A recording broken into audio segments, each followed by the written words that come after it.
In 1863, a New York City-based phrenologist named Orson Fowler became involved in an event that would stir up a series of chilling consequences in American history. He was sent a skull unlike any he had ever encountered, massive in size. It belonged to an Apache man. Fowler, fascinated by the sheer enormity of the skull, included a detailed diagram of it in his 1873 book, The Human Science or Phrenology, emphasizing the skull's notable feature: a hole that entered through the back and exited near the right eye, a fatal wound that suggested a violent death. Fowler declared this to be the skull of Mangus Coloradus, one of the most legendary and feared Apache war chiefs in history, though the identification of the skull itself remains a matter of debate. Born around 1790, Mangus Coloradus was initially named Fuerte, meaning strong or stout. This name not only reflected his physical strength, but also his early years as a warrior. Standing at an imposing 6 feet 4 inches, Mangus Coloradus was notably taller than most of his Apache peers, whose average height was closer to 5 feet 6 inches. His towering physical presence, combined with his bravery, strategic mind, and unmatched ferocity in battle, set him apart from other leaders in a culture that greatly valued strength and leadership. In the 1840s, after a series of violent and strategic retaliations against the Mexicans, Mangus Coloradus adopted the name Red Sleeves, Coloradus in Spanish, which became synonymous with his ferocious leadership during a period of escalating hostilities. Before this name change, he was known as Fuerte and led the Coppermine Apache, a subgroup of the Chiricahua Apache. His rise to prominence, however, was far from typical. Unlike many Apache chiefs who rose to power later in life, Mangus Coloradus became a leader at a young age, using his wisdom, bravery, and strategic thinking to unite and guide his people through some of the most turbulent times in Apache history. In the early 1820s, following Mexico's independence from Spain, the relationship between the Mexican government and the Apache, which had previously been relatively stable, began to deteriorate. As Mexico grappled with financial difficulties, the government reduced the rations that the Apache had relied on for survival. Forced to adapt to these new circumstances, the Apache returned to their traditional way of life, raiding for the resources they needed to survive. These raids were not driven by mindless violence, but by necessity. Rather than seeking to destroy, the Apache sought to gather food, livestock, weapons, and other vital resources. In many instances, the Apache would spare the lives of those they raided, leaving the villages intact to ensure future opportunities to raid again. Mangus Coloradus himself exemplified this pragmatic approach to warfare in the 1850s when he was quoted as saying, "If we kill off all the Mexicans, who will raise the cattle and horses for us?" This calculated mindset reveals that the Apache were not simply warriors but practical strategists, using raids as a means of maintaining their way of life in a hostile environment. By the 1830s, Mexico had become desperate to put an end to the Apache raids. The government turned to mercenaries and began offering bounties for Apache scalps, hoping to put an end to the violence. However, these tactics were seen as dishonorable by the Apache, a people bound by codes of honor. The bounties and mercenary actions only served to intensify the conflict. A key turning point occurred in 1837 with the infamous Johnson Massacre. John Johnson, an American hired by Mexico, invited a group of Apache to a peaceful gathering, getting them drunk before ambushing them with a group of riflemen. This massacre resulted in the deaths of around 24 Apache, including the revered chief Juan Jose Capa. Fuerte, now a seasoned warrior, was reportedly present at the massacre but managed to escape with his life. This betrayal deeply angered the Apache, fueling their resolve for revenge and contributing to the transformation of Fuerte into the vengeful leader, Mangus Coloradus. By the late 1830s, Mangus Coloradus led a series of retaliatory raids that would become legendary. The most notable of these was a raid on the Santa Rita copper mines, where Mangus Coloradus and his warriors killed 22 fur trappers and ambushed a wagon train on its way to Santa Fe, killing 12 more. These raids demonstrated the tactical genius of the Apache under Mangus Coloradus' leadership. Unlike other Native American groups, such as the Comanche or Lakota, who were known for their loud and dramatic war cries, the Apache preferred silence and stealth in battle. They would wait, watch, and strike when the time was right, silent, calculated, and deadly. Their enemies rarely saw them coming, and by the time they realized they were under attack, it was already too late. Through his actions and leadership, Mangus Coloradus embodied the resilience, resourcefulness, and honor of the Apache people. He understood that warfare was not just about violence, but about survival in a world that had become increasingly hostile to his people. His raids were not mindless acts of destruction, but a strategy aimed at ensuring the survival of the Apache and the preservation of their way of life. Mangus Coloradus remains a symbol of resistance and defiance, an embodiment of the Apache spirit during one of the most difficult periods in their history. Despite the eventual erosion of his power and the eventual loss of his life, his legacy as one of the greatest and most feared Apache leaders endures to this day. The crossing of the Little Sandy River was particularly difficult, and it took considerable effort to keep Mrs. Wiley afloat. Nevertheless, the Shawnee and Cherokee warriors succeeded in bringing her safely to shore. The entire group was exhausted, and they spent some time resting before continuing their journey. The Indians waded up the stream, which led them into a rugged mountain area covered with dense thickets of laurel and ivy. As the storm cleared, the air grew chill, and they descended the mountain range they were crossing. The group sought shelter in a large rock house at the base of the range. They built a small fire in the shelter and used the blaze to warm themselves. By dawn, the Indians were on the move again, traveling onward. By the afternoon, they reached the Louisa River, where they cooked and ate a small deer that had been killed along the way. However, the meal was insufficient to satisfy the hunger of the party. The Louisa River was found to be swollen and full, and after resting until almost dark, the group crossed it as they had crossed the Tug River, by swimming.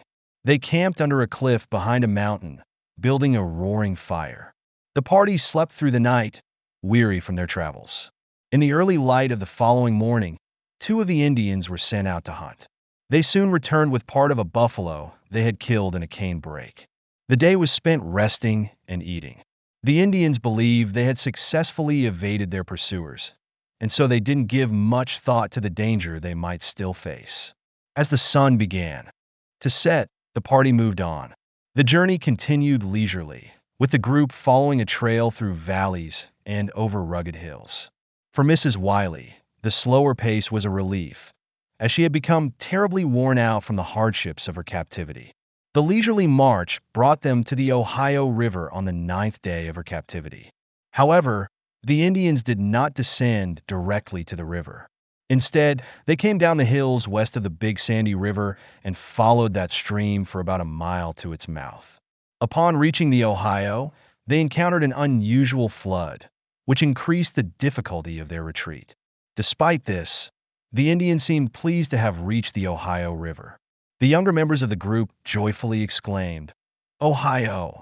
Ohio! Ohio!" The challenge now was how to cross the Ohio River. The group discussed their options for some time, but couldn't come to a satisfactory decision. Eventually, they decided to return to the hills to avoid the backwater, pushing far up the small streams and keeping to the Ohio River's edges. Most of the time, they were not in sight of the river. They reached the mouth of the Little Sandy River without finding a way to cross the Ohio. The group then held another council to decide on a course of action. After several hours of deliberation, they were aided in their decision by the return of 2 Indians who had been sent back to the Louisa River to spy on the movements of the pursuing party. Their report was shared out of Mrs. Wiley's hearing, though she was starting to understand a few words of the various Indian languages. After more discussion, the group split. The Cherokee chief, along with a Cherokee warrior, 2 Wyandots, and 2 Delawares, swam across the Little Sandy River and disappeared into the woods. The remaining members of the group, with Mrs. Wiley, proceeded towards the Little Sandy River at a much slower pace, showing no signs of urgency. The Indians left the main stream at the mouth of Dry Fork and crossed to the head of one of its branches. From there, they traversed the divide through Cherokee Gap to the Cherokee Fork of Big Blaine Creek. As they descended this creek, Mrs. Wiley became seriously ill, but she hid her condition from the Indians as long as she could, fearing that they might kill her if they discovered the truth. Eventually, her illness made it impossible for her to continue, and the Indians camped near the mouth of the creek. They placed her in a small rock shelter near the camp and left her alone. There, she gave birth to a son. The birth was premature, and Mrs. Wiley was near death for some time, but she eventually recovered, and the child survived. She attributed her recovery to the arrival of fine weather. The Indians brought her meat from the game they killed, and while she was ill, they kept her fire going. However, once she was able to walk, they left her to gather her own firewood. Knowing that escape was impossible, the Indians paid little attention to her. They spent the winter camped at the mouth of Cherokee Creek, and Mrs. Wiley lived alone in the rock house with her child. She lost all sense of time and was unaware of the days or weeks that passed from the time they camped there until her eventual escape. The Shawnee chief gave her child a name, and the period in the rock house passed uneventfully, except for one disturbing incident. One day, as the weather warmed, the Shawnee chief came to the rock house and told Mrs. Wiley that her child was now 3 years old. He informed her that he was preparing to give the child a test that all boys were expected to undergo. Without further explanation, he left the rock house, but soon returned and ordered Mrs. Wiley to take the child and follow him. He led her to the creek, where other Indians had gathered. The chief tied the child to a large piece of dry bark and set it adrift in the swift water of a small shoal. The child began to cry as the cold water touched it, and this seemed to seal its fate in the minds of the warriors. They brandished their tomahawks, and in a panic, Mrs. Wiley rushed into the water to rescue her child. She immediately returned to the rock house with the infant, but the Indians followed her. When they reached the shelter, a Wyandot warrior killed the child with his tomahawk and immediately began to scalp it. Mrs. Wiley was not harmed, but she saw that the Indians were very angry. She was allowed to bury her child in a corner of the rock house. Soon after the murder of her child, and while the streams were full from melting snow, the Indians broke camp at the mouth of Cherokee Creek. Although Mrs. Wiley was weak, she was forced to keep up with the group. They followed a trail that led up Hook's Fork of Big Blaine Creek. After crossing through a gap at the head of one of its branches, they reached Laurel Fork, which they followed into the rolling country now known as Flat Gap in Johnson County. From there, they continued on to a small stream that led them to the main branch of Big Mudlick Creek. They descended the creek to the Great Buffalo Lick, from which the creek gets its name.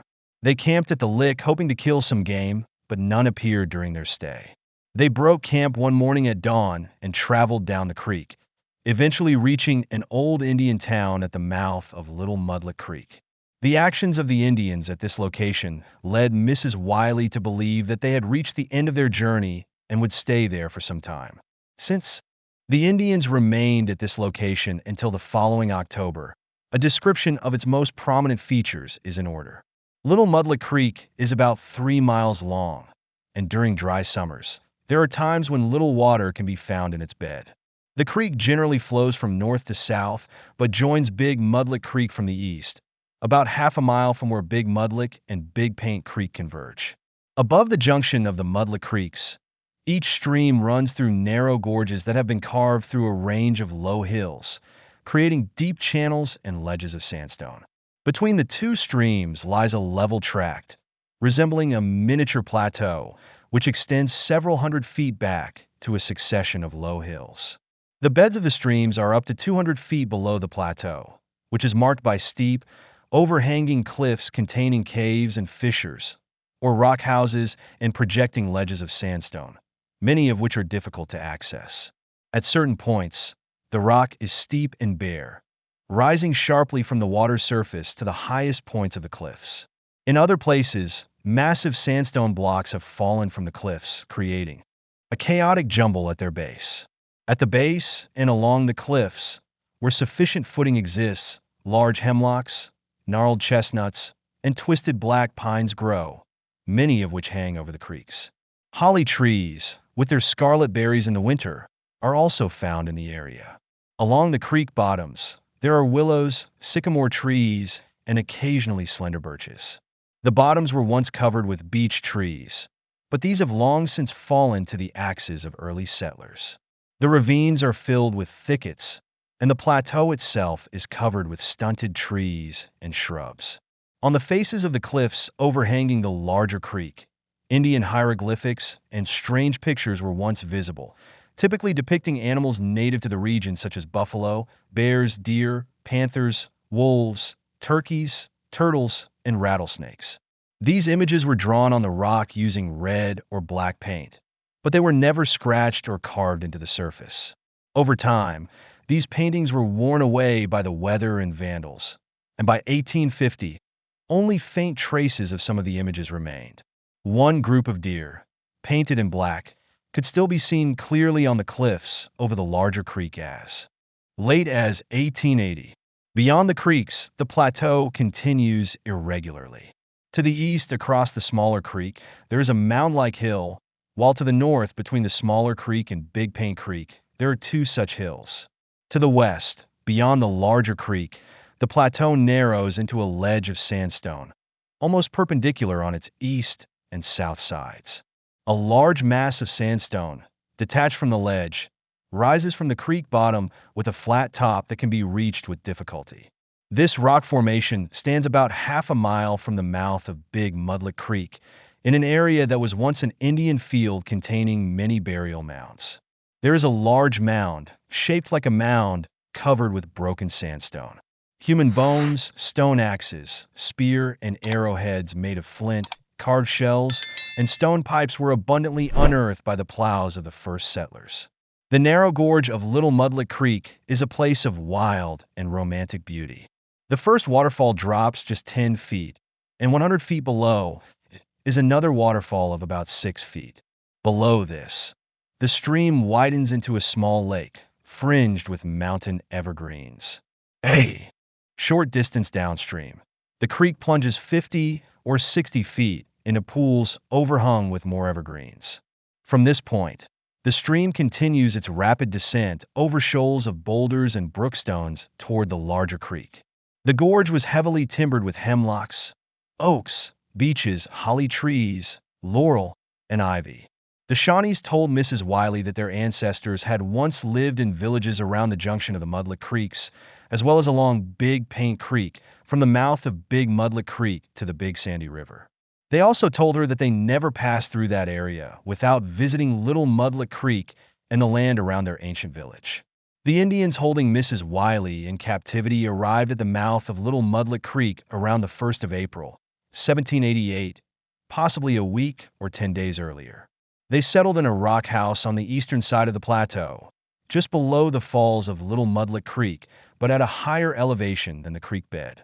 The rock house was reached by following a narrow ledge along the face of the cliff, opposite the upper falls. The house itself was of considerable size and offered a safe retreat, difficult to access by enemies if properly defended. Life in the rock house resembled life in an Indian village. Mrs. Wiley was forced to perform all the camp chores while the warriors lounged about the caves, sleeping when they were not hunting or scouting. Hunting was not frequent, as summer pelts were of poor quality. Nevertheless, enough game was killed to feed the party, with turkeys, deer, and buffalo often found near the camp. The Indians sometimes traveled to the Great Lick on Big Mudlick Creek to hunt buffalo, especially when other bands arrived. Occasionally, Mrs. Wiley was required to follow them and help carry in the game. She learned how to care for the skins of the animals and was tasked with gathering wood for the campfire. Since the Indians had no axes, she was forced to collect dry branches from fallen trees. By the end of summer, these supplies were exhausted near the camp. The French and Indians had discovered lead in the vicinity, and Mrs. Wiley was made to carry the ore from the mines to the eastern edge of the plateau, where it was smelted to make bullets for the guns. She had to gather a large quantity of wood to build a fire hot enough to melt the lead, which was then poured into small depressions that Mrs. Wiley had made, one of which could still be seen in 1880, just above the entrance to the rock house. She was also forced to plant corn in the old Indian field, the site of a former Indian town. The Indians remained in camp for reasons Mrs. Wiley could only guess, perhaps on some mysterious mission. They were often visited by other bands, sometimes numbering as many as 20 Indians. Some of these bands stayed several days, while others departed after a few hours. Mrs. Wiley learned some of the Shawnee language and a bit of other Indian tongues. She tried to overhear conversations between the visiting Indians and her captors, but was never able to gain any useful information. The Shawnee chief told her that when the Indian summer arrived, he would take her to the Indian towns beyond the Ohio River, where he expected a large force of Indians to arrive and receive him. Mrs. Wiley, believing escape was her only option, watched for a chance to flee, but found none that seemed promising. Though she believed she was near the Virginia settlements, she was uncertain of her exact location. When she was on the Ohio River, she had feigned sleep in the hope of overhearing something useful about white settlements, but the Indians never spoke of them. Several times, when she was out of sight of her captors, she could have tried to escape, but never believed it would be successful and waited for a better opportunity. As the time to be taken to the Indian towns approached, her determination to escape or die trying grew stronger. Her resolve was tested by an unexpected event. One day, around the end of October, the Indians were stirred from their idle lounging by a war whoop from a party near the mouth of Big Mudlick Creek. The Shawnee chief answered the cry, and it was repeated. The chief informed his party that the Cherokee chief had been on the warpath, had lost some warriors, and was now coming into camp with a white prisoner. War whoops were exchanged, and guns were fired by both parties. The Shawnee chief led his band to the plateau to meet the Cherokee chief, who arrived with a group of about 20 Indians, bringing with him a young white man as a captive. Mrs. Wiley assumed he was about 20 years old, though she was not allowed to speak with him. The captive had been badly beaten. Mrs. Wiley was sent back to the rock house while the two chiefs talked. She was given a kettle by the Cherokee chief and told to cook some meat. As she prepared the food, she could hear the wild howls and war cries of the warriors above her, accompanied by the sound of gunfire and the rhythmic stamping of feet in an Indian dance. Soon, the entire band returned, but the prisoner was not with them. From their conversation, Mrs. Wiley gathered that he had been tortured at the stake. The Cherokee chief, enraged, took some of the meat and went back to the plateau. Mrs. Wiley was treated harshly by the newly arrived Indians, and for the first time, the Shawnee chief did not protect her. She appealed to him, but he did nothing to stop the angry mob. As the night wore on, the Indians began to gather around a large fire on the plateau. Mrs. Wiley was led there, her hands bound with rawhide. When she arrived, the dancing ceased, and the Cherokee chief, now in charge, told her that she was to be burned. She appealed to the Shawnee chief, but he remained silent. As the Indians began their preparations, Mrs. Wiley found herself reconciled to death, remembering all the cruelties she had suffered at their hands. She was bound to a small oak tree, and for a moment, it seemed that her execution would proceed. However, her calm demeanor seemed to please the Cherokee chief, and the proceedings were suspended. The Indians retired for a council, and when they returned, the Cherokee chief informed Mrs. Wiley that he had purchased her from the Shawnee chief and would take her to his own town in the Little Tennessee. There, she would teach his wives how to write and weave cloth like the clothes she wore. He unbound her and led her back to the camp in the rock house, followed by the Shawnee chief. In the rock house, the fire was rekindled, and the Cherokee chief produced a buckskin bag containing 500 small silver brooches, the price he had agreed to pay for Mrs. Wiley. He handed them over to the Shawnee chief, who received them with apparent disdain, sweeping them into a second bag. The Shawnee chief placed the bag in his pack and lay down to sleep by the fire. Later that night, the Cherokee chief returned with several of his band, and they all slept in the rock house.